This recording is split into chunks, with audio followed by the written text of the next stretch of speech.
Hoy es miércoles y hablamos de economía, hablamos de empleo, hablamos de moneda, de plata. Está Juan Ignacio, buen día. Buen día, ¿qué tal? ¿Cómo les va? Muy bien, todos bien por aquí. Juan Ignacio, hoy vamos a hablar del dólar, de la situación del dólar, de por qué está bajando el dólar. ¿Qué está pasando con el dólar? Y sí, el dólar está bajando y básicamente el precio del dólar se determina por cuestiones de oferta y demanda, donde además el Banco Central ejerce un rol importante. En este momento lo que está pasando es que están entrando más dólares de los que están saliendo, por decirlo sencillo, Sí. y el ingreso de dólares tiene que ver fundamentalmente con la liquidación. Esta es una época donde el sector agropecuario vende y liquida los dólares de sus ventas. Uh-huh. Es un momento en el que también el gobierno nacional ha tomado deuda y han ingresado al país unas, digamos, cantidades importantes de dólares, que si bien una parte salió como pago de la deuda, otra parte quedó en el país. Y hay otros elementos que generan expectativa de caída del dólar y que por ahí tiene que ver más con un factor, si se quiere, especulativo, psicológico, que hace que también los fondos inversores se corran del dólar y se vayan al peso, y también haga eso bajar el dólar. Y estas cuestiones son, por ejemplo, el blanqueo de capitales, que generaría ingreso de dólares, cierta expectativa con inversiones y financiamiento a largo plazo que puede llegar a ingresar. Todas estas cuestiones pueden hacer, digamos, generar una oferta de dólares importante que después hagan caer más el valor en el futuro, uh-huh. Y eso hace que ya se vayan reacomodando los inversores. Por otro lado, tenemos tasas, inversiones en pesos que están rindiendo muy alto, entonces los inversores se van del dólar hacia el peso para aprovechar estas diferencias de tasas de interés. Claro. O sea que hoy por hoy en comprar dólares, por ejemplo, para ahorrar, algo que veníamos planteando en columnas anteriores, no conviene. Hoy no convendría, y te digo por qué. Hay estimaciones que hace el mercado sobre cuál va a ser el valor del dólar hacia adelante, y cuando se mira esos números, lo que uno ve es que el dólar previsto para diciembre y para cerrar el año está entre 15 pesos con 30 y 15 pesos con 70. Uh-huh. Es un valor realmente bajo cuando uno lo compara con la inflación esperada para este año y con las tasas de interés en pesos, que en general representan porcentajes bastante superiores a la variación que va a tener el dólar en términos de pesos. El dólar arranca el año en 14 pesos y va a cerrar, supongamos, en 15,50. Sí.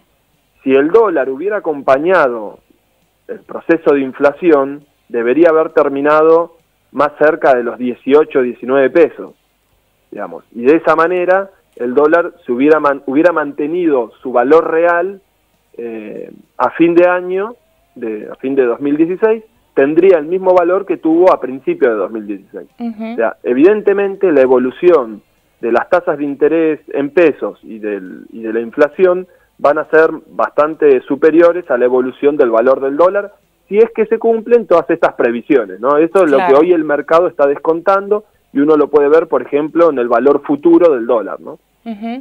Pero digamos, no fue como de alguna manera se hablaba el año pasado o a principios de este año cuando se levantó el cepo, nadie salió corriendo a comprar dólares, no sucedió eso. La verdad que no sucedió eso, y el dólar se acomodó en un valor cercano al valor blue, que era el valor negro, y después incluso bajó, cosa que es bastante razonable. Cuando uno regula un mercado y se generan mercados negros, esos mercados negros en general tienden a fijar precios superiores al precio de equilibrio. De alguna manera, alcanzar un valor cercano a 14, 15 pesos a principio de año parecía algo razonable. Lo que preocupa es qué pasa en términos evolutivos, ¿no? ¿Qué pasa a lo largo del año? Porque arrancar en un valor del dólar a 14, 15 pesos es una cosa, pero terminar el año después de un 40% de inflación a un valor del dólar de 15, 16 pesos, Claro. eso es lo que preocupa. Y bueno, por ahí preocupa, el dólar siempre termina preocupando, preocupa porque uno tiene miedo de que suba mucho o Sí. preocupa porque uno teme que baje mucho. Obviamente los sectores a los que afecta cada situación son diferentes, ¿no? No le debería preocupar a los mismos sectores y a las mismas personas una situación que la otra. Claro. Pero siempre es algo preocupante para el funcionamiento de la economía. Y ahora esto que decís de, por ejemplo, del dólar blue, que en su momento no sé cuántos tipos de dólares teníamos. Se hablaba del blue, no me acuerdo cómo se llamaban los otros, pero digamos, ahora en esta paridad que hay en cuanto al valor de esta estabilidad que tiene el dólar oficial con el blue ¿va a desaparecer? ¿Qué va a pasar con él? Digamos, ya es como que no conviene. En realidad, el mercado blue es un eufemismo para hablar de un mercado negro, ¿no? Es un mercado informal. ¿Por qué alguien accede o busca esos mercados? Básicamente porque no puede declarar al sistema financiero, a la FIP o a quien sea, los movimientos en dólares. Entonces, si por alguna razón, que probablemente tenga que ver con la evasión de impuestos o con la ilegalidad, alguien no puede hacer esa operación a través del sistema formal, tiene que recurrir al sistema informal. Pero ahora, por ejemplo, les dan la posibilidad, va a estar la posibilidad del blanqueo. Bueno, eso va a aparecer para algunos, digamos, solamente para aquellos que han eludido o evadido el pago de impuestos, se podrían beneficiar con el blanqueo. Pero hay otras actividades ilegales que siguen necesitando hacerse de dólares. Ahora justo, bueno, ayer salió una noticia que tiene que ver con eso, y que seguramente esos dólares se compran en el mercado negro. El mercado negro del dólar siempre existió y es un mercado muy marginal y acotado. Durante el año pasado y el anterior creció y se hizo muy importante porque el mercado formal era un mercado que estaba restringido. Uno no podía comprar lo que necesitaba o lo que quería. Entonces, por eso se hizo tan importante el mercado negro. Ahora no hay razón para que eso sea así y creo que deja de ser un mercado de referencia, porque pasa a ser un mercado realmente muy marginal. Claro, a mí lo que me llama la atención, que digamos yo con mis conocimientos básicos de estos temas, no entiendo por qué los medios de comunicación dan a conocer o brindan información en lo que tiene que ver con un valor que, como decís vos, es un valor ilegal. Bueno, eso son decisiones, digamos, de los medios de comunicación de qué informar y qué no. Es una referencia, si bien es un valor que no está legalizado, termina siendo una referencia importante para la economía, sobre todo en los momentos en que los mercados formales están restringidos. Claro. Cuando uno tenía que hacer una operación, por ejemplo, vender una casa, no lo hacía, y siempre teniendo en consideración que, por ejemplo, un inmueble tiene una referencia en dólares, en general, el precio que fijaba la gente no estaba asociado al valor oficial, porque nadie lo hubiera vendido a ese valor en pesos y dólares. Claro. La gente asociaba y necesitaba como referencia un valor más realista de los dólares. Y bueno, entonces empieza a funcionar ese mercado informalmente y termina siendo un dato muy importante para la economía y para que muchas operaciones se puedan realizar, digamos. Entonces, uno puede intentar, digamos, no prestarle atención a ese mercado, pero si las condiciones reales del mercado formal hacen que no sea una buena referencia, necesariamente la gente va a mirar a esos mercados informales. Eso pasa siempre en todos los países en los que hay dificultades para acceder a las divisas formalmente, ¿no? Bien. ¿Crees que el gobierno nacional, Juan Ignacio, en el corto plazo va a tomar alguna medida en lo que tiene que ver con el control del valor del dólar oficial? Lo que está mostrando hoy el gobierno nacional como política es una política de intervención realmente muy acotada. Como te decía hace un ratito, cuando el dólar baja mucho, le debería preocupar mucho a ciertos sectores de la economía, sobre todo a la producción, ¿no? A todos los sectores que exportan o a todos los sectores pymes que compiten con importaciones. A medida que el precio del dólar baje, se les va a hacer cada vez más difícil poder desarrollar su actividad económica y no perder terreno frente a la importación, o no poder penetrar en mercados cuando la empresa se dedicaba a exportar. Así que de alguna manera ahí hay una preocupación que el gobierno debería atender. La verdad es que con esto estamos como con una sábana corta, que cuando uno se quiere tapar la cabeza se le tapan los pies. Sí. Y es difícil atender todos los objetivos que uno tiene. Acá hay dos cuestiones.